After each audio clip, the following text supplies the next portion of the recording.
Hello दोस्तों, क्या हाल है आप लोगों के। सब बढ़िया है ना। तो चलिए, मैं ऐसी उम्मीद करता हूँ कि आप सब बढ़िया होंगे और अपनी पढ़ाई कर रहे होंगे।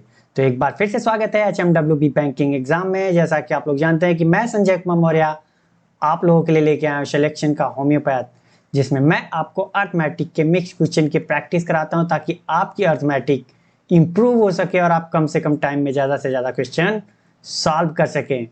तो चलिए बढ़ते हैं अपने क्वेश्चन की तरफ, लेकिन उससे पहले अगर आपने हमारे वीडियो को लाइक नहीं किया तो लाइक कर दीजिए, और अभी तक चैनल को सब्सक्राइब नहीं किया है तो प्लीज़ चैनल को सब्सक्राइब भी कर दीजिए ताकि हमारी वीडियो की अपडेट आपको मिलती रहे और आप अपनी पढ़ाई जारी रख करके अपनी स्पीड इंप्रूव कर सके। तो चलिए बढ़ते हैं क्वेश्चन की तरफ। तो आज का हमारा पहला क्वेश्चन है ये। आप इसे पढ़िए, सॉल्व करने की कोशिश कीजिए, फिर मैं बताता हूँ इसे करना कैसे है। लेकिन सबसे पहले मेरा यही कहना है कि आप इसे 2 से 3 बार पढ़ने की कोशिश कीजिए, और अगर क्वेश्चन पढ़ते ही आपको समझ में आ गया कि दिया क्या है और पूछ क्या रहा है तो आपका आधा कैलकुलेशन आपके माइंड में हो जाता है। तो चलिए इसे पढ़िए और सॉल्व करने की कोशिश कीजिए, फिर मैं बताता हूँ इसे करना कैसे है।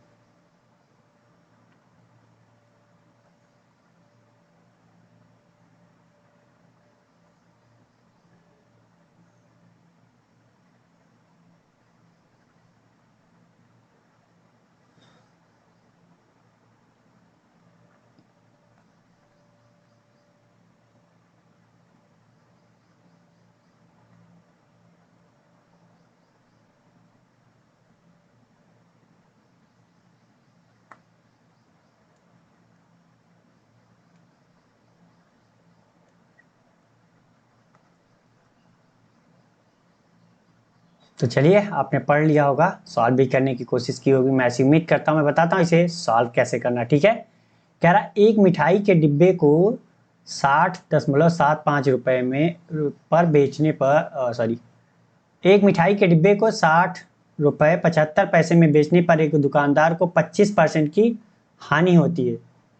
यदि उसे 35% का लाभ प्राप्त करना है तो उसे उसी डिब्बे को किस मूल्य पर बेचना होगा। कह रहा है सेम डिब्बा है, अगर उसे 60 रुपए 75 पैसे में बेच रहा है तो उसे 25% का लाभ लॉस हो रहा है। अगर उसे 35% का प्रॉफिट कमाना है तो उस डिब्बे को कितने रुपए में बेचना पड़ेगा उसे। तो मैंने बताया है ना कि अगर प्रॉफिट लॉस की बात आए तो आप जो है उसका परसेंटेज के साथ खेलिए कि परसेंटेज में उसने क्या दिया है, ठीक है। तो हम देख लेते हैं, 25% की हानि पर बेच रहा है मतलब 25% का मान कितना होता है, 1/4।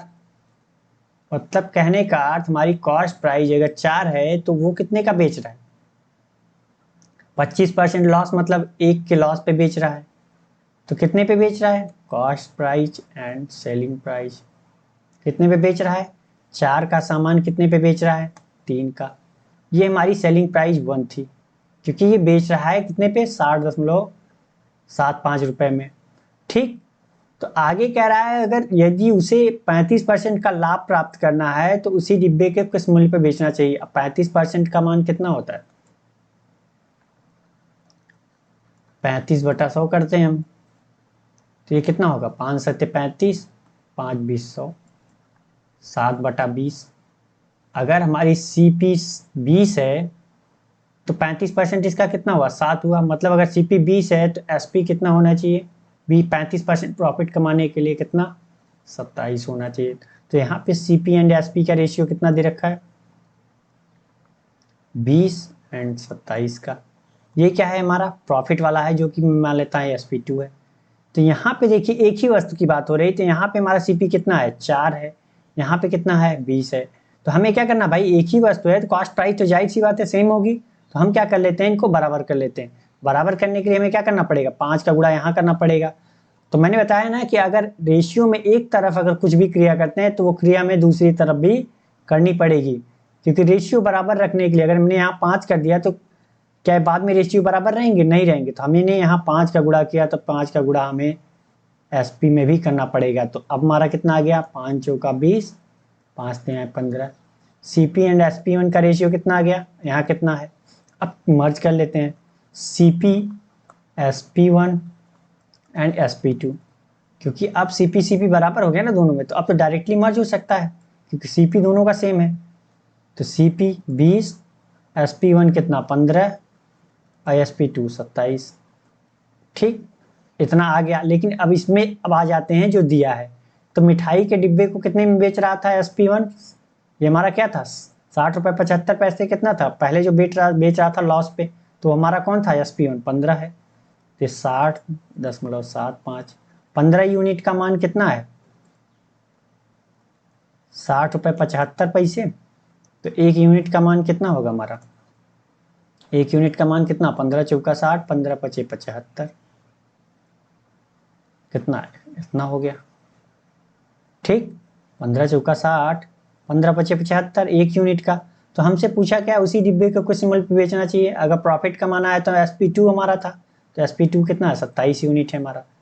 तो एक यूनिट का मान इतना, तो 27 यूनिट का मान कितना 4 गुणित 0.5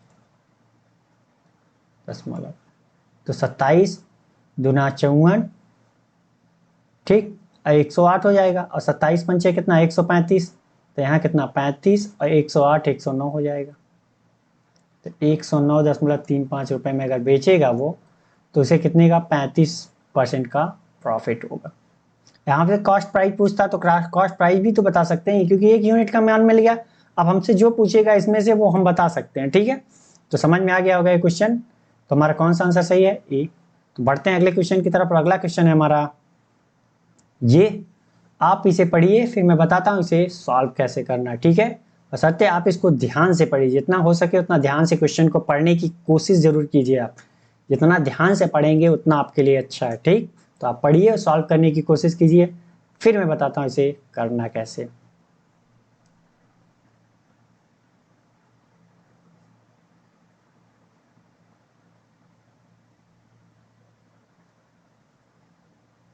क्योंकि ये क्वेश्चन बहुत हार्ड नहीं है, बहुत सिंपल है। ठीक, तो आप इसे करिए, ज़्यादा से ज़्यादा 30 सेकंड में मुझे लग रहा है हो भी जाएगा। आपको देखना है कितने टाइम में आप करते हो।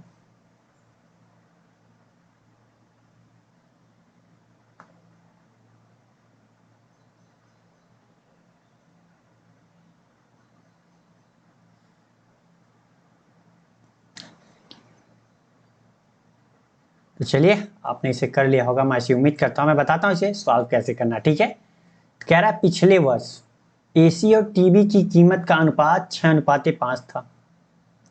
AC और TV का रेशियो कितना है, पिछले वर्ष की बात कर रहा है, पिछले वर्ष की बात कर रहा है। कितना है 6:5 का रेशियो है। आगे कह रहा है इस वर्ष AC की कीमत में 16.66% की वृद्धि हुई और टीवी की कीमत में 4,000 रुपए की वृद्धि हुई। अब उनकी कीमतों का अनुपात इतना है, तो पिछले वर्ष AC की कीमत क्या थी।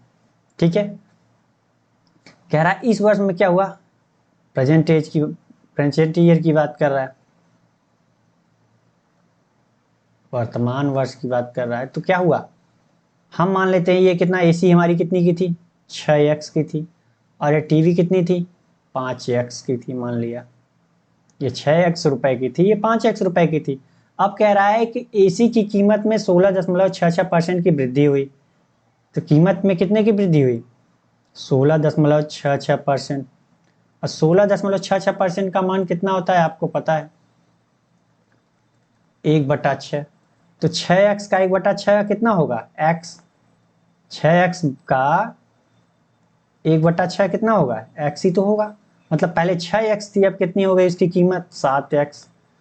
और कह रहा है टीवी की कीमत में 4,000 की वृद्धि थी। तो पहले उसकी कीमत 5x थी, अब बढ़ करके कितनी हो गई 5,000, 5x प्लस 4,000। ठीक, तो कह रहा है अब उनकी कीमतों का अनुपात 4:3 है।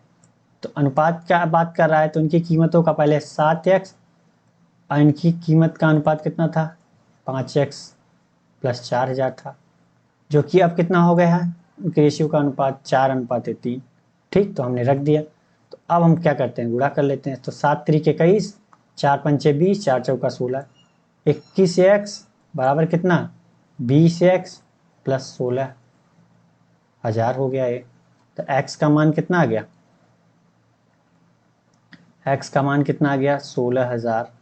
x का मान कितना आ गया 16,000। तो पूछ रहा है पिछले वर्ष एसी की कीमत क्या थी। तो पिछले वर्ष एसी की कीमत क्या थी, पिछले वर्ष एसी की कीमत क्या थी भाई, यही तो थी 6x, क्या थी 6x थी, लिख देते हैं। पिछले वर्ष एसी की कीमत क्या थी 6x, तो x का मान पता है हमें,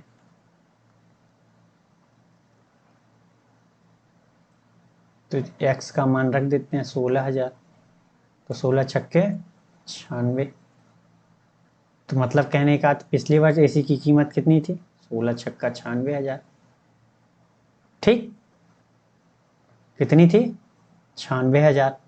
तो समझ में आ गया होगा, क्वेश्चन बहुत हार्ड नहीं था, बहुत सिंपल था। और जितना लंबा मैंने लिखा है इतना लंबा लिखना नहीं है भाई, आपको तो इतना लिखना है 6:5 बढ़कर के 7 हो गया 5x, इतना बराबर इतना, तो सॉल्व कर सकते हैं डायरेक्टली, आधा कैलकुलेशन माइंड में हो जाएगा, 30 सेकंड में हो सकता है, ऐसी बड़ी बात नहीं है। तो चलिए आपने कर लिया होगा, मैं ऐसी उम्मीद करता हूँ। बढ़ते हैं अगले क्वेश्चन की तरफ। अगला क्वेश्चन हमारा ये, आप इसे पढ़िए और करने की कोशिश कीजिए, फिर मैं बताता हूँ इसे करना कैसे है, ठीक है। बशर्ते आप इसको ध्यान से पढ़िए और सॉल्व करने की कोशिश जरूर कीजिए। मैं यही कहूँगा कि आप सॉल्व करने की कोशिश जरूर कीजिए, क्योंकि जब तक आप सॉल्व नहीं करोगे ना, तो आपको ये समझ में नहीं आएगा कि आप गलतियाँ कहाँ कर रहे हो और कहाँ नहीं करनी है, ठीक है। तो आप इसे पढ़िए और सॉल्व करने की कोशिश जरूर कीजिए।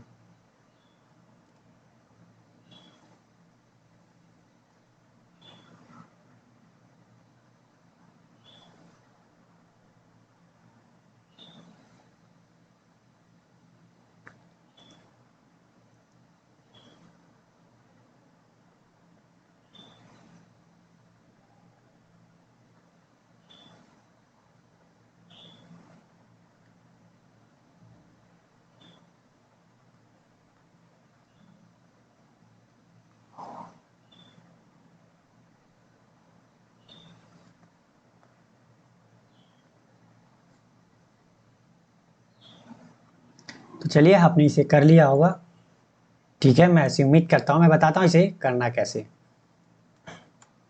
कह रहा है 7 लड़कों को उनकी आयु के अनुसार क्रम में बैठाया गया, उनकी औसत आयु 45 वर्ष है। तो 4 सबसे कम उम्र के लड़कियों की औसत आयु 40 वर्ष है, जबकि 4 सबसे अधिक उम्र के लड़कों की औसत आयु 50 वर्ष है।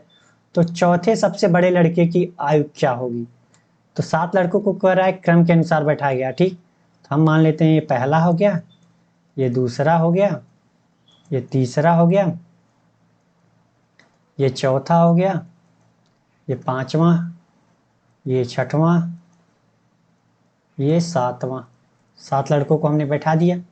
कह रहा है इनकी जो है टोटल औसत आयु 45 वर्ष है। तो 7 लड़कों की टोटल आयु कितनी होगी, 7 लड़कों की कुल आयु कितनी होगी, कितनी होगी। टोटल आयु के लिए क्या होता है, आपको फॉर्मूला पता है ना, कि एवरेज बराबर क्या होता है, total sum upon number of student की बात हो रही है, तो नंबर ऑफ स्टूडेंट। तो टोटल सम के लिए क्या करना पड़ेगा, एवरेज में नंबर ऑफ स्टूडेंट का गुणा करना पड़ेगा। तो 45 गुणते कितना है 7, तो ये कितना हो जाएगा 7 चौक 28, 7 5 35, 315 ईयर। टोटल कितना है एज इनकी 7 लड़कों की 315 साल। आगे कह रहा है कि उनकी औसत आयु 45। 4 सबसे कम उम्र के लड़कों, 4 सबसे कम उम्र कौन है, यहाँ से स्टार्टिंग हो रही है। तो 1 2 3 4 सबसे कम उम्र के लड़कों की औसत आयु ये है। तो 4 सबसे कम उम्र के लड़कों की कुल आयु,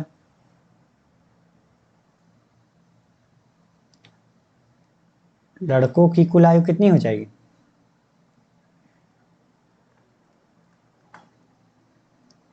उनका एवरेज दिया है, एवरेज कितना है 40 है, लड़कों की संख्या कितना है 4 है, तो ये कितना हो गया 160, कितना 160 ही है। आगे कह रहा है जबकि 4 सबसे अधिक उम्र के लड़कों की, तो अधिक वाले कौन है, सबसे बड़ा ये है, फिर ये, फिर ये, फिर ये। तो यहाँ देखा जाए तो 4 जो है दोनों में आ रहा है, 4 जो है दोनों में आ रहा है। तो पहले हम 4 सबसे बड़े लड़कों की, तो 4 सबसे बड़े उम्र के लड़कों की, कि लड़कों की कुल आयु कितनी हो जाएगी, इनकी एवरेज दे रखी है 50 साल, लड़के कितने हैं 4 हैं, तो ये कितना हो जाएगा 200। तो यहाँ पे एक बात बताइए कि सबसे कम उम्र से स्टार्ट किया तब भी 4 कॉमन था, और सबसे बड़ा से स्टार्ट किया तब भी 4 कॉमन था, मतलब देखा जाए तो 4 कितनी बार आ रहा है, 2 बार जुड़ रहा है। और यहाँ पे क्या हो रहा है, 7 लड़कों की आयु टोटल 315 है। अगर मैं इन दोनों को जोड़ करके 4 ये वाले और 4 ये वाले, सबसे बड़े और सबसे छोटे वाले को जोड़ करके इसमें क्या करूं, 7 लड़कों की कुल आयु में घटा दूं, तो हमें चौथे लड़के की आयु पता चल जाएगी। तो चौथे लड़के की आयु कितनी होगी, तो चौथे लड़के की आयु कितनी होगी,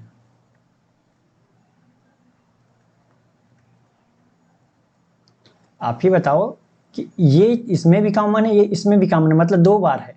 और इसमें कितना है, जो 7 लड़कों की कुल आयु है उसमें एक ही बार तो है, तो इसमें 2 बार है, तो हमने क्या किया, टोटल इनका कर लिया 160 प्लस 200। अब अगर मैं 315 घटा दूं तो हमें क्या मिल जाएगा, एक बार मिल जाएगा चौथे की उम्र, क्योंकि 2 बार जुड़ा है, इसमें 2 बार जुड़ा है, इसमें एक ही बार जुड़ा है, तो एक बार जो बढ़ रहा है वो मिल जाएगा।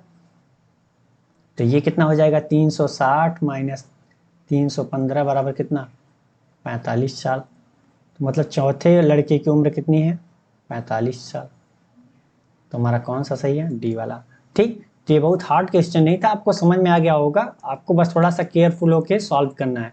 ठीक, तो समझ में आ गया, बढ़ते हैं अगले क्वेश्चन की तरफ। अगला क्वेश्चन है हमारा ये, आप इसे पढ़िए, सॉल्व करने की कोशिश कीजिए, फिर मैं बताता हूँ इसे करना कैसे है। ठीक है, बशर्ते आप इसे पढ़िए और सॉल्व करने की खुद से कोशिश जरूर कीजिए। ठीक,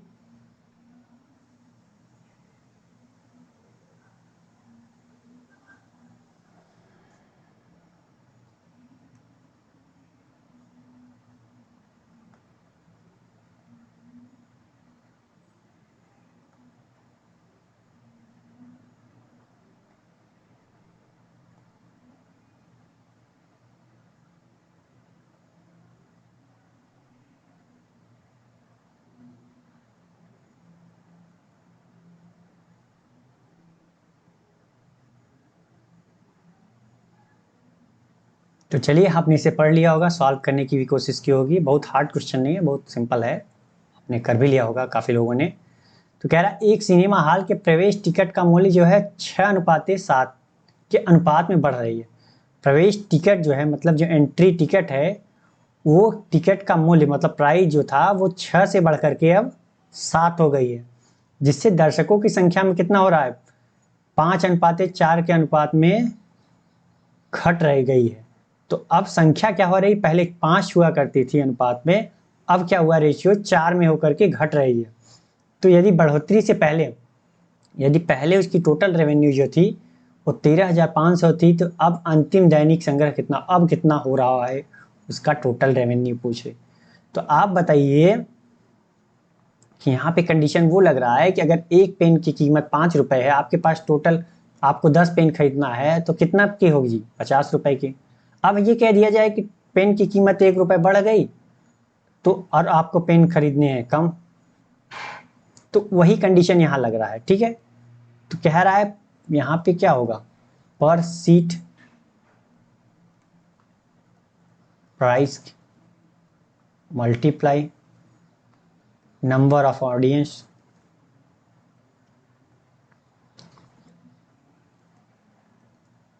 अगर पर सीट की प्राइस पता हो, नंबर ऑफ ऑडियंस पता हो, तो हमें टोटल रेवेन्यू मिल जाएगा, टोटल रेवेन्यू मिल जाएगा,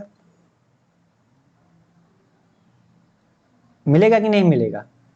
एक की पेन की कीमत समझ लीजिए और नंबर ऑफ पेन, तो टोटल रेवेन्यू मिल गया ना हमें, तो वही कहानी है। तो इसमें 2 कंडीशन दिया, पहले और बाद की, तो पहले और बाद की देख लेते हैं। तो पहले कह रहा है कि सिनेमा हॉल के प्रवेश टिकट का मूल्य, मतलब टिकट की प्राइस की बात कर रहा है, 6 से 6:7 के अनुपात में बढ़ा दी जाती है। मतलब अगर पहले 6x थी, तो अब कितनी हो गई, 7x हो गई। ठीक, आगे कह रहा है जिससे दर्शकों की संख्या में 5:4 के अनुपात में घट रही। अब ऑडियंस की बात रही है, तो पहले 5y थी, अब कितनी हो गई, 4y हो गई। कितनी हो गई, 4y हो गई। तो इनका मल्टीप्लाई कर लेते हैं। अब आप सोच रहे होंगे यहाँ x क्यों माना, यहाँ के लिए x माना हमने और यहाँ के लिए y माना। तो क्योंकि भाई यहाँ प्राइस की बात कर रही है तो यहाँ क्या होगा, अलग होगा। और यहाँ दर्शकों की संख्या की बात हो रही है तो क्या होगा, अलग होगा। इसलिए हमने क्या माना, इनका वेरिएबल जो है यहाँ पे x माना, यहाँ पे y माना। यहाँ पे आप कुछ भी मान सकते थे लेकिन अलग अलग मानना है, जो भी मानना है अलग अलग, ठीक है। तो यहाँ पे पहले कितनी रेवेन्यू होती थी, 6 पंचे 30 XY। अब बाद में कितना हो रहा है, 7 चौक 28 XY। तो अगर हम इनका रेशियो देखें तो कितना होगा, XY से XY कैंसिल, यहाँ कितना 15, यहाँ कितना 14। तो यहाँ इनका रेशियो कितना आ गया, 15/14 आया। तो कह रहा है यदि बढ़ोतरी से पहले दैनिक संग्रह 13,500 था, मतलब 15 यूनिट का मान कितना था, ये टोटल रेवेन्यू तो ही मारा। तो पहले कितना था, 13,500 था, तो 15 यूनिट का मान 13,500 था, 15 नवैया 135। तो एक यूनिट का मान कितना हो गया, 900 हुआ। क्योंकि 15 यूनिट का मान 13,500, तो 15 नवैया 135 तो 900 हुआ। तो 14 यूनिट का कितना हो जाएगा, 14 नवैया 126 00। तो ये कितना हो गया, 12,600 रुपये। पहले 13,500, अब 12,600। इसमें आपसे ये पूछ सकता है कि कितने का लॉस परसेंटेज हो रहा है, वो भी बता सकते हैं, क्योंकि आपको पहले की टोटल रेवेन्यू और बाद के टोटल रेवेन्यू का रेशियो मिल गया तो आपको लॉस भी निकाल सकते थे, ठीक है। लेकिन यहाँ पे उसने पूछा है कि कितने की रेवेन्यू हो रही है। अब तो हमारे कितने की हो रही है, 12,600 रुपये की, ठीक है। तो 12,600 रुपये की रेवेन्यू हमारी हो रही है। तो चलिए बढ़ते हैं अगले क्वेश्चन की तरफ। और अगला क्वेश्चन है हमारा ये, आप इसे पढ़िए और सॉल्व करने की कोशिश कीजिए। ये क्वेश्चन जो है वो वाटर एंड मिल्क के जो जैसे हम प्रोसेस में करते थे सेम वही है, इसमें बाकी अदर कुछ क्वेश्चन है नहीं, सेम वैसा ही क्वेश्चन है। तो आप इसे पढ़िए और सॉल्व करने की कोशिश कीजिए। बस यही इसमें दिया है कि पेन और पेंसिल दे दिया है, बस उसमें वाटर एंड मिल्क देता था, मिल्क एंड वाटर का रेशियो देता था। तो बाकी अंतर और कुछ नहीं, आप सॉल्व करिए, आप कर लेंगे बहुत आराम से, ठीक।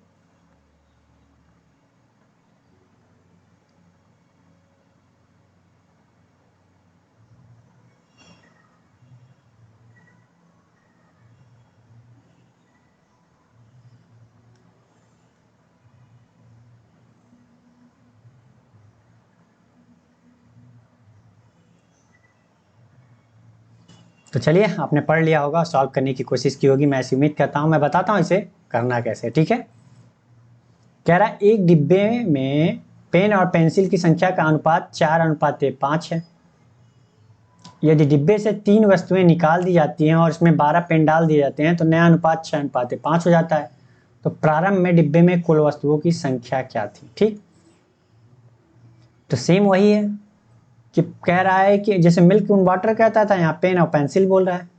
पेन और पेंसिल की रेशियो दे रखा है, पेन और पेंसिल का रेशियो कितना है, 4 और 5।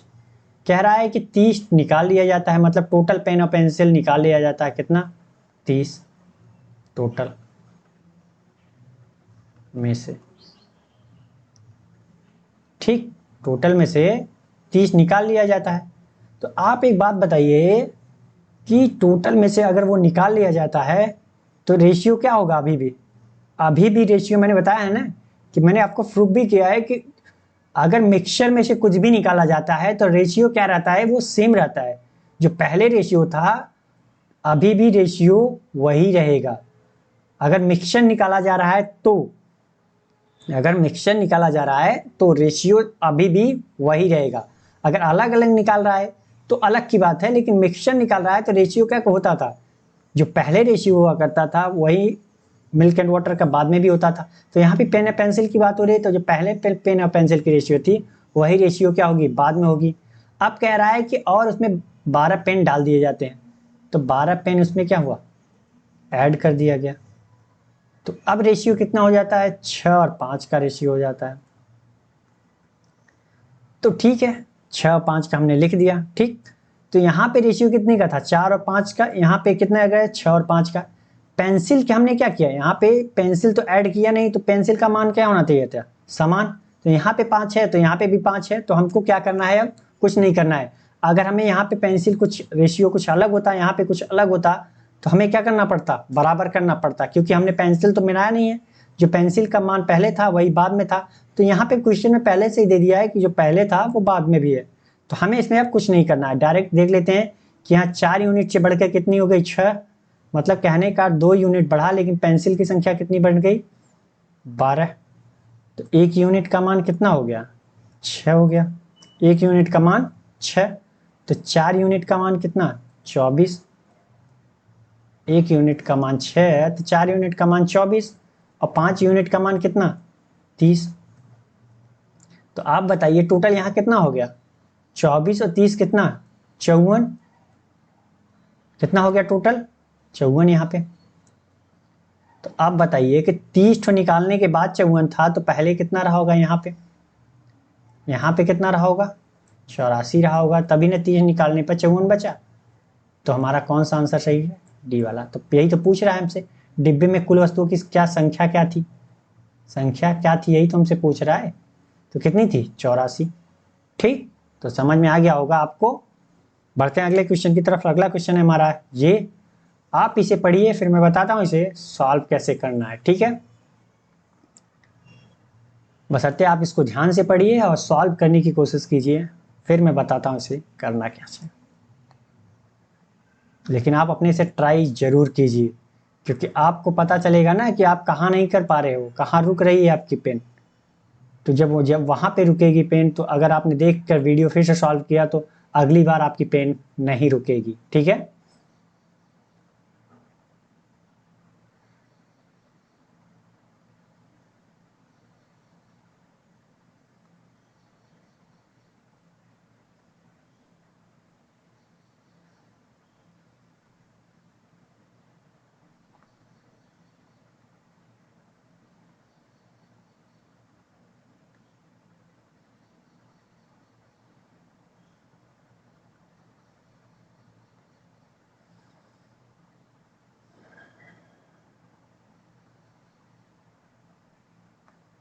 तो चलिए, आपने पढ़ लिया होगा, सॉल्व करने की कोशिश की होगी, मैं उम्मीद करता हूँ। मैं बताता हूँ इसे सॉल्व कैसे करना है, ठीक है।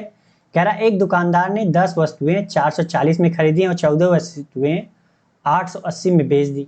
यदि वह कुल मिलाकर 6600 रुपये का लाभ प्राप्त करना चाहता है, तो उसे कितनी वस्तुएं बेचनी चाहिए। तो यहाँ पे क्या है, 10 वस्तुएं 440 में खरीद रहा है, 14 वस्तुएं 880 में। तो हम एक एक का निकाल लेते हैं, ठीक है। या फिर हम ऐसा भी कर सकते हैं कि कुछ ऐसा वैल्यू मान लेते हैं, जैसे 10 और 14 कैल्शियम ले लेते हैं, तो 70। तो हम अगर 70 वस्तुओं को कितने में खरीदा, 70 वस्तुओं को कितने में बेचा, तो हमें प्रॉफिट पता चल जाएगा। लेकिन यहाँ अलग अलग है, तो अलग अलग नहीं बता सकते ना कि 10 वस्तुएं 440 में खरीदी और 14 वस्तुएं बेची। तो हम क्या करते हैं, पहले एक एक वस्तु का कॉस्ट प्राइस, एक वस्तु का सेलिंग प्राइस निकाल लेते हैं, और उस पर हम देख लेते हैं कि प्रॉफिट हमारा कितने का होगा। तो उसी हिसाब से हम बता सकते हैं ना 6600 रुपये पे का लाभ कमाने के लिए कितनी वस्तु बेचनी पड़ेगी, ठीक। तो दिया है यहाँ पे कि 10 वस्तुओं का क्रय मूल्य कितना है, 440 रुपये। तो एक वस्तु का कितना होगा, एक वस्तु का सीपी कितना होगा, भाग दे देंगे। अगर 10 का 440 है तो एक का कितना होगा, 44 रुपये होगा। एक वस्तु कितने में खरीदा, 44 रुपये में। आगे दिया है 14 वस्तुओं को, 14 वस्तुओं को कितने में बेच रहा है। 14 वस्तुओं का एसपी कितना है, मतलब सेलिंग प्राइस 880 रुपये।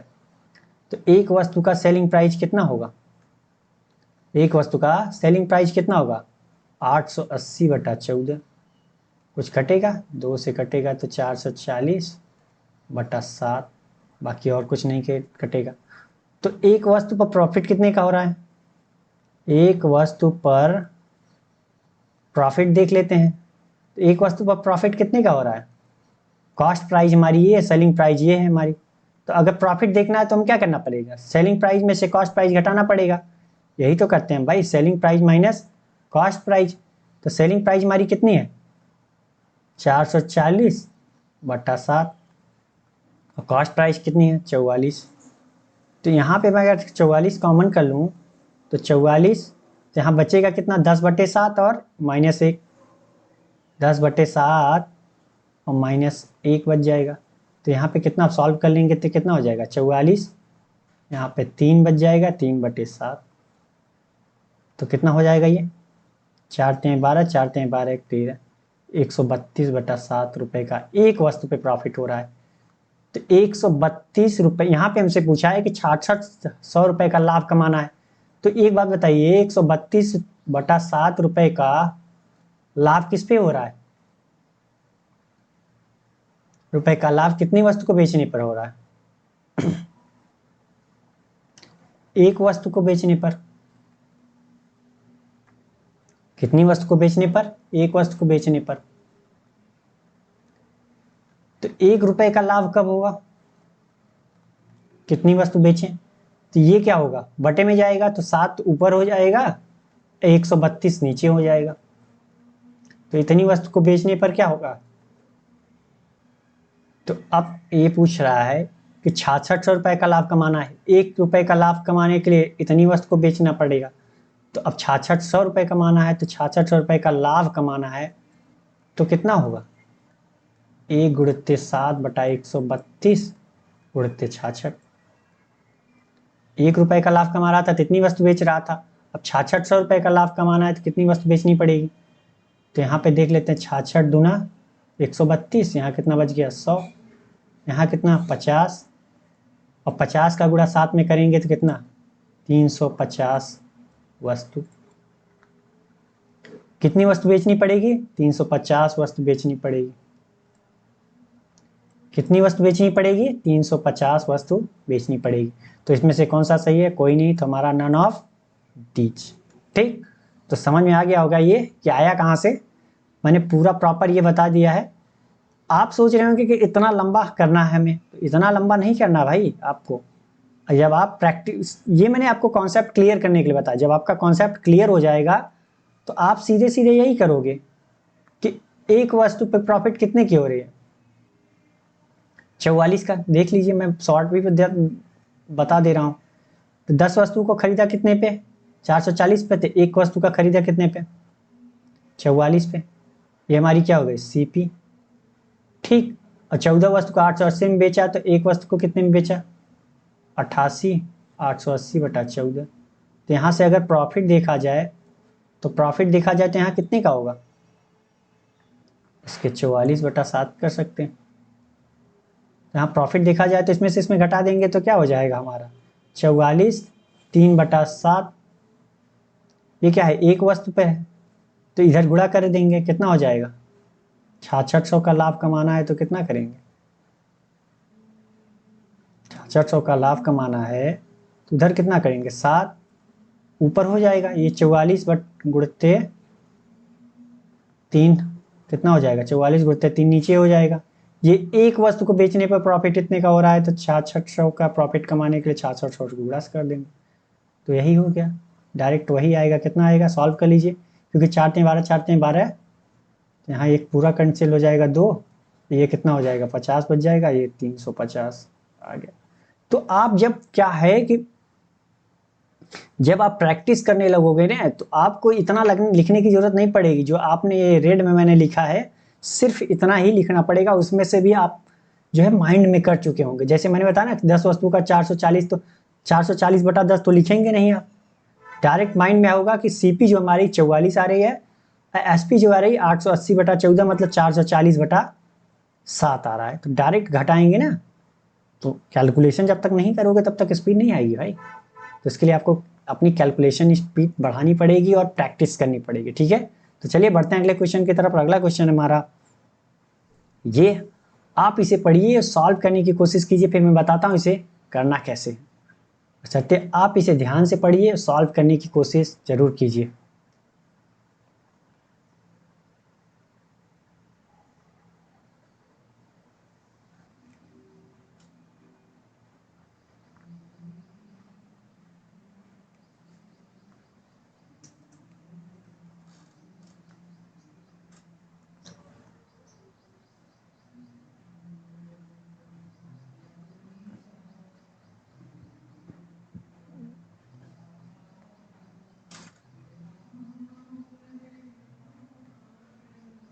तो चलिए, आपने पढ़ लिया होगा, सॉल्व करने की कोशिश की होगी, मैं ऐसी उम्मीद करता हूँ। मैं बताता हूँ इसे करना कैसे।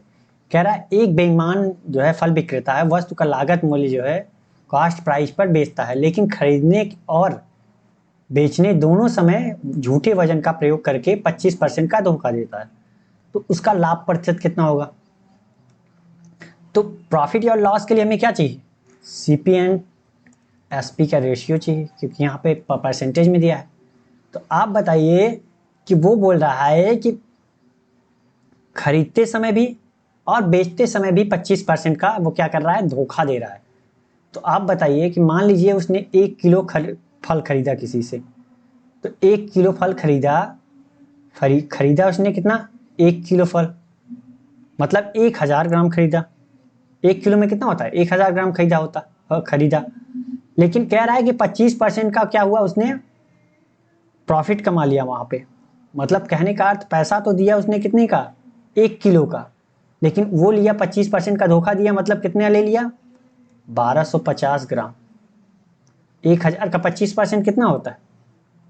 250 ही तो होता है। मतलब कहने का अर्थ, पैसा दिया उसने 1 किलो का, मतलब 1000 ग्राम का, और ले कितना लिया उन्हें? 1250 ग्राम। ठीक। अब बेचने की बात कर रहा है, बेचने समय भी 25% का धोखा दे रहा है। अब कस्टमर ने हमसे मांगा कितना? कस्टमर ने हमसे मांगा कितना? 1000 ग्राम। मतलब सेलिंग किया उसने, ये बता दिया। कस्टमर ने हमसे मांगा कितना? 1 किलो, मतलब 1000 ग्राम। तो हमने क्या किया? उसको 1000 ग्राम ये कहकर दे दिया कि ये लीजिए 1000 ग्राम। तो ये सेलिंग प्राइस, मतलब बेच दिया मैंने इसको 1000 ग्राम कहके। लेकिन दिया कितना? कह रहा 25% का क्या हो रहा है? फायदा वहां कमा रहा है। तो 1000 बोल कर दिया, तो 1000 का 25% कितना होगा? 1000 का 25% कितना होगा? 250। 250 का धोखा दिया, मतलब दिया उसने कितने का? 750 ग्राम ही तो दिया। कितना दिया? 750 ग्राम धोखा दिया ना उसने। कस्टमर ने मांगा 1 किलो, मतलब 1000 ग्राम, और उसमें 25% का धोखा दे दिया, मतलब उसको दिया कितना? 750 ग्राम ही तो दिया। तो दोनों जगह, यहाँ पे 1 किलो मांगा तो 1250 ग्राम लिया था, और यहाँ पे कस्टमर ने 1 किलो मांगा जिसको बेच रहा था, और दिया कितना? 750 ग्राम। तो ये क्या आ जाएगा? हमारा रेशियो आ जाएगा। 1000 से 1000 कैंसिल। यहाँ कितना हो जाएगा? 1 जीरो से 1 जीरो कैंसिल। 25 तियाँ 75, और 25 पंचे 125। तो रेशियो कितने का आ गया? 3 और 5 का हमारा profit and selling, cost price and selling price का रेशियो आ गया। तो अब हम बता सकते हैं ना प्रॉफिट परसेंटेज कितना होगा हमारा। तो प्रॉफिट परसेंटेज कितना हो रहा है? प्रॉफिट 2 का प्रॉफिट हो रहा है। 2 का प्रॉफिट हो रहा है। कॉस्ट प्राइस हमारी कितनी है? 3 है। तो परसेंटेज चाहिए, तो 100 से क्या किया? गुणा। और 2/3 का मान जानते हैं कितना है? 66.66%। तो हमारा कौन सा सही है इसमें से? कोई नहीं है। कौन सा सही है? कोई नहीं। तो ये वाला हमारा नन ऑफ दीज। तो एक मेथड ये था हमारा, और दूसरा ये मैंने समझाने के लिए बताया, आपको समझ में भी आ होगा। और डायरेक्टली ये भी कर सकते थे कि सीपी एंड एसपी। अगर ये चीज़ें आप प्रैक्टिस करते करते समझ गए हैं, तो ये चीज़ें भी समझने में आपको आसानी होगी बहुत ज़्यादा। यहाँ पे बोल रहा है कि 25% का धोखा दे रहा है खरीदते समय और बेचते समय। मतलब कहने का अगर खरीदते समय धोखा दे रहा है तो फायदा हो रहा है उसको। मतलब क्या है? 25% का मान जानते हैं कितना होता है? कितना होता है? 1/4। तो 25% का धोखा दे रहा है, मतलब 4 के पैसा दे करके सामान कितने का ले रहा है? 5 का ले रहा है। 4 का पैसा दे करके वो कितना ले रहा है? 5 सामान ले रहा है। अब कह रहा है 25% का धोखा दे रहा है। 25% का धोखा दे रहा है, मतलब अगर कस्टमर ने हमसे मांगा कितना? ये 4 मांगा, और 25% का धोखा दे रहा है, मतलब दिया कितना उसने? 3 ही दिया। कस्टमर ने हमसे मांगा कितना? भाई 4 मांगा उसने, और 25% का धोखा देना मतलब क्या हुआ? 4 की वस्तु कितने में देना? कितनी देना? 3 देना। तो यहाँ पे मैं क्या मिल गया? रेशियो मिल गया। तो 4 से 4 कैंसिल। यहाँ से भी 3 5 का आ गया। तो ये कितना है? प्रॉफिट परसेंटेज कितना है? 66.66%। समझ में आ गया होगा। लेकिन पहले क्या है कि आप बेसिक समझना शुरू कीजिए। जब आप बेसिक करेंगे ना, तो कॉन्सेप्ट आपका क्लियर हो जाएगा कि हाँ ये चीज़ें ऐसी हो रही। बाकी ये तब ये जो परसेंटेज वाला है, ये तो आपके दिमाग में तुरंत आ जाएगा, और एग्जाम में बैठते ही आप ठोक के चले आएंगे। ठीक है, तो चलिए बढ़ते हैं अगले क्वेश्चन की तरफ। और अगला क्वेश्चन है हमारा ये, आप इसे पढ़िए, सॉल्व करने की कोशिश कीजिए, फिर मैं बताता हूँ इसे करना कैसे। मेरा यही मानना है कि क्वेश्चन को आप 1 2 3 बार पढ़िए, जब तक क्वेश्चन समझ में ना आ जाए कि दिया क्या है, पूछ क्या रहा है और करना कैसे है, तब तक आप क्वेश्चन को पढ़ते रहिए। जब ये चीज़ें आपको समझ में आ जाएंगी ना, तो आप आधा कैलकुलेशन माइंड में कर करके और आधा ही कैलकुलेशन जो पेज पे करना पड़ेगा, उसमें भी जो आपको याद नहीं होगा वही करना है, ठीक।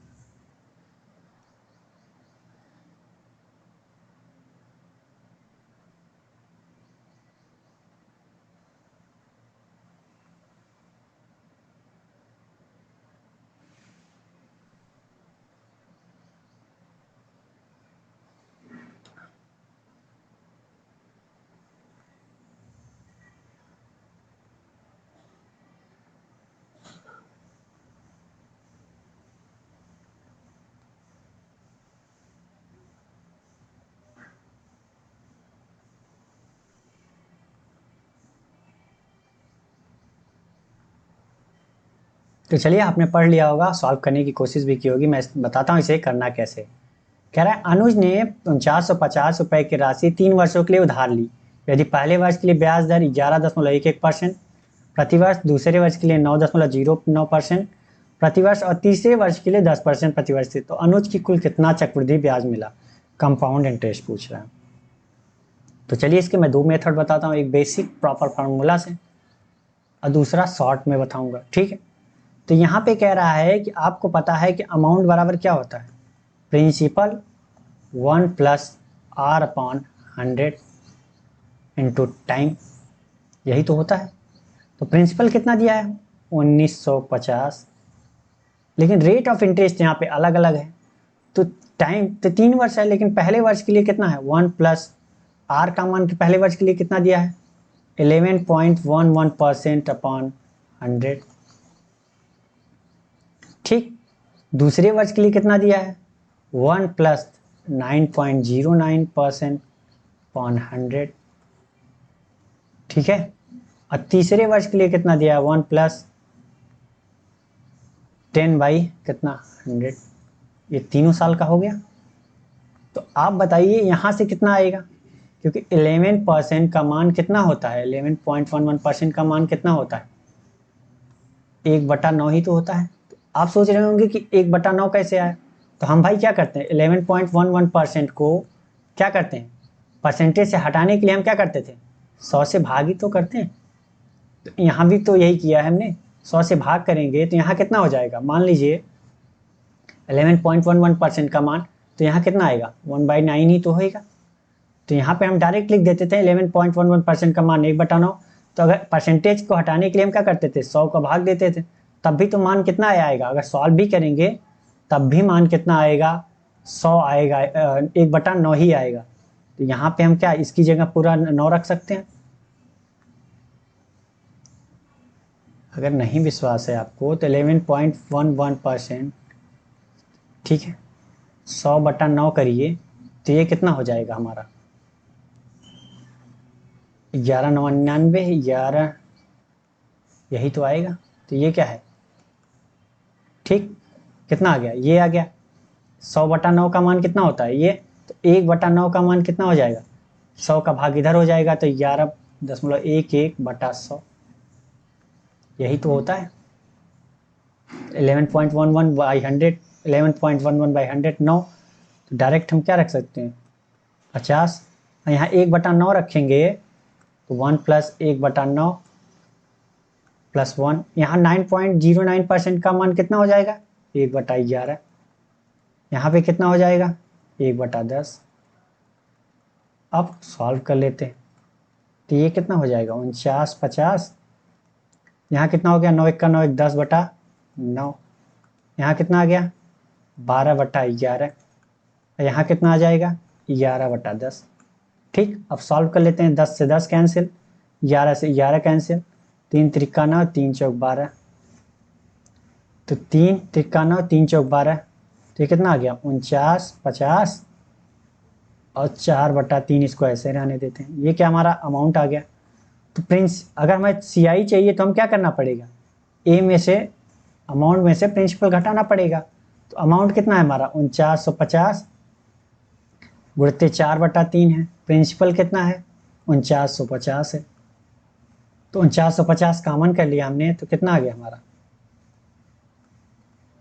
अंदर कितना बच गया हमारा 4/3 माइनस 1। तो 3 1 का 3 कितना हो गया 1/3 हुआ। 4950 गुणित कितना बच गया 1/3। तो ये कितना हो जाएगा 3 1 का 3 3 6 18 3 5 15 1650 रुपये आया। तो हमारा 3 साल का CI कितना मिल गया हमें 1650 रुपये। तो कौन सा हमारा सही है बी वाला। तो ये हमारा क्या था प्रॉपर बेसिक मेथड। तो समझ में आ गया होगा ये प्रॉपर बेसिक मेथड भी। दूसरा चलिए मैं शॉर्ट मेथड बताता हूँ। शॉर्ट मेथड में क्या है कि हमें प्रिंसिपल दे रखा है और यहाँ पे कह रहा है कि हर साल जो है पहले साल 11.11% की वृद्धि हो रही है, दूसरे साल 9.09% की, तीसरे साल 10%। तो यहाँ से हम क्या निकाल सकते हैं प्रिंसिपल एंड अमाउंट का रेशियो निकाल सकते हैं, क्योंकि 11.11% का मान कितना होता है आपको पता है, मैंने बताया अभी अभी जस्ट कितना 1/9। तो अगर हमारी CP जो है 9 है तो 11.11% बढ़ करके एक साल में कितनी हो जाएगी, मतलब एक बढ़ के कितनी हो जाएगी 10 हो जाएगी। CP सॉरी यहाँ पे प्रिंसिपल की बात हो रही है। तो पहले साल अगर प्रिंसिपल हमारी 9 है तो 11.11% मतलब 9 का एक कितना परसेंट है 1। 9 का 11.11% का मान कितना है 1, मतलब कितनी हो जाएगी अमाउंट अब 10 हो जाएगी। तो पहले साल की बात हो रही है हमारी 9 से कितनी हो जाएगी 10।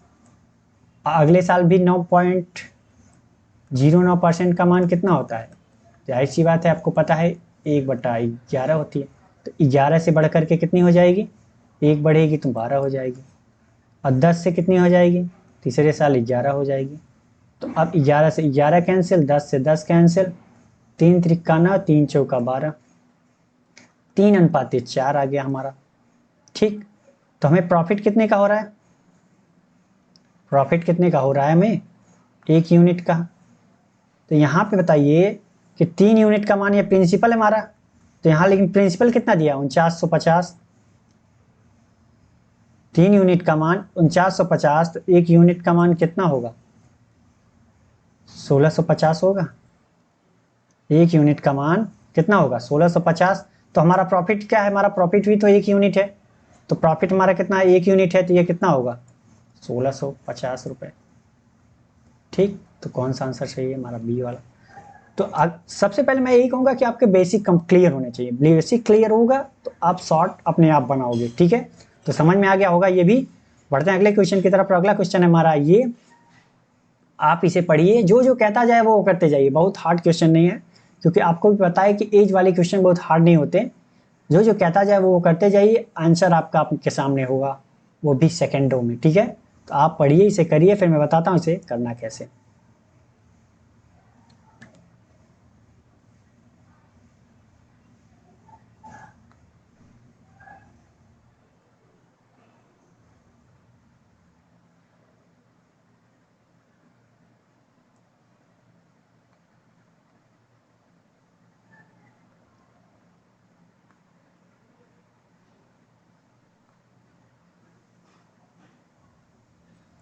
तो चलिए, आपने इसे पढ़ लिया होगा और करने की भी कोशिश की होगी। काफ़ी लोगों ने तो कर भी लिया होगा, मैं ऐसी उम्मीद करता हूँ। तो चलिए मैं बताता हूँ इसे करना कैसे। ठीक है, क्या है, राम, आकाश और विनोद की वर्तमान औसत आयु 36 वर्ष है। तो राम को R मान लिया प्रेजेंटेज, आकाश का A और विनोद को V मान लिया।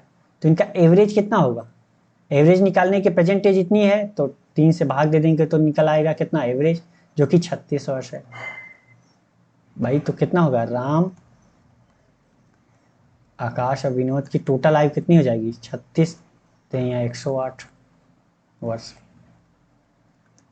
भाई नहीं समझ में आया तो टोटल एज बराबर क्या होता है, average age into number of person. Average age 36 साल है, नंबर ऑफ पर्सन 3 लोग हैं, तो 3 लोगों की टोटल एज कितनी हो गई, यहाँ आ गई वही बात कहानी।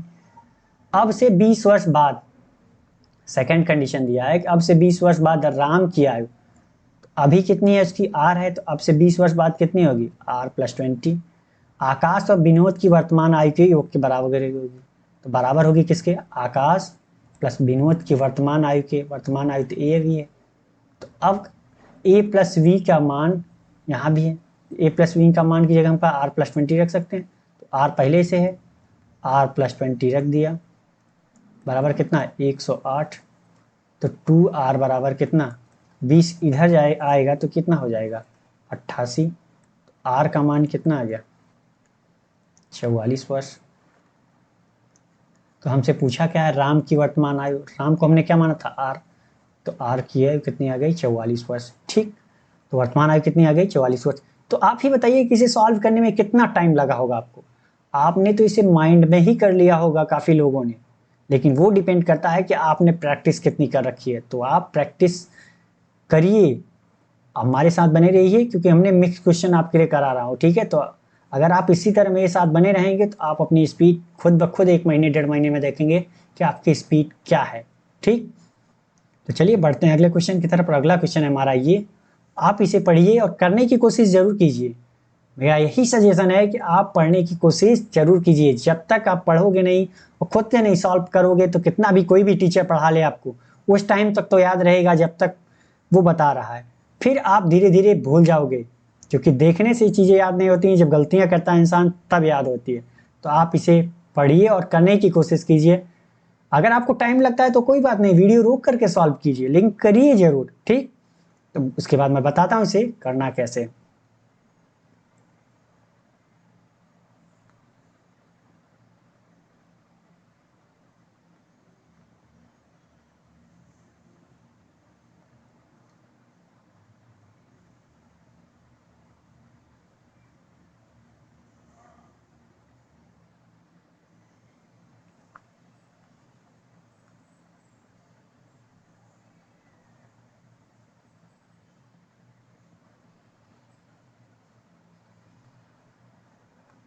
तो चलिए, आपने इसे कर लिया होगा, मैं ऐसी उम्मीद करता हूँ। मैं बताता हूँ इसे करना कैसे।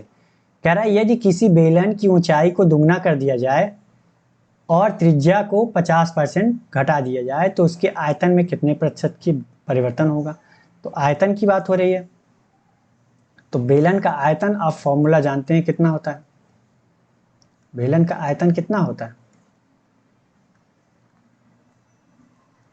कितना होता है पाई आर स्क्वायर एच। बेलन का आयतन कितना होता है पाई आर स्क्वायर एच। ठीक, तो यहां पे देखा जाए दो कंडीशन दे रखा है, पहले और बाद की। कितने की कंडीशन, पहले और बाद की कंडीशन, दो कंडीशन दे रखी है उसने। तो आप एक बात बताइए, यहाँ पे तो पाई का मान तो कांस्टेंट रहेगा, उससे तो कोई फर्क पड़ने वाला नहीं है। ठीक, आर का मान फर्क पड़ेगा। तो आर का मान कह रहा है कि क्या हो रहा है, ऊंचाई क्या हो गई, दुगनी हो गई। पहले अगर ऊंचाई एच थी तो अब कितनी हो गई, बाद में 2h हो गई। और त्रिज्या क्या है 50% घट जाती है, मतलब पहले अगर 2 थी 2r थी तो अब कितनी हो गई r हो गई। तो यही कंडीशन यहाँ रख लेते हैं ना, पाई का मान हम पाई रहने देते हैं।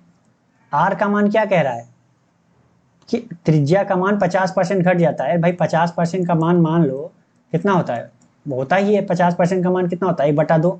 मतलब पहले अगर 2 थी तो 50% घट गई, मतलब 1 घट गई, तो अब कितनी हो जाएगी 1 हो जाएगी। यही तो कह रहा हूँ ना।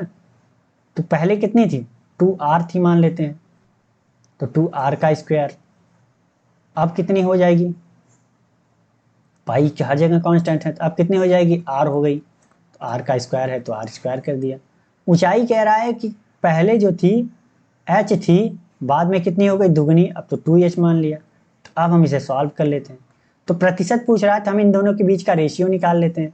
तो कितना होगा यहाँ पाई 4r स्क्वायर h, यहाँ कितना हो जाएगा पाई r स्क्वायर 2h। तो h से h कैंसिल, r स्क्वायर से r स्क्वायर कैंसिल, पाई से पाई कैंसिल, 2 से 2 दूनी 4। तो रेशियो कितना आ गया हमारा 2:1 का रेशियो आया। मतलब पहले और बाद की रेशियो आ गई आयतन की। पहले कितनी थी 2 थी, और अब कितनी हो गई, 1 आ गई। तो क्या कह रहा है कि कितने का परिवर्तन हुआ? देखा जाए तो क्या हो गया, 1 घट गया। तो पहले कितनी थी, 2 थी, तो पहले से देख रहे हैं। तो हम देखते हैं किसमें पहले क्या थी, तो वही तो पूछ रहा है ना, पहले से घटी या बढ़ी। तो 1 घट गई किस पे, 2 पे। तो 50 परसेंटेज निकालना हुआ तो कितना होगा, अगर हमें परसेंटेज निकालना हुआ तो क्या करेंगे, 100 से गुणा कर देते हैं, तो 50। तो मतलब क्या हुआ, 50% घट गई। ठीक, तो ये भी समझ में आ गया होगा, बहुत हार्ड नहीं था। मैंने जितना लिखा हो उतना आपको लिखना नहीं है भाई। ये आपको बस अपने माइंड में रखना है कि ये घट रहा है, बस इतना ही कैलकुलेशन आपको करना है। और ये भी माइंड में हो जाएगा। ये जो मैंने आर लिखा, एच लिखा, ये चीज लिखनी नहीं है।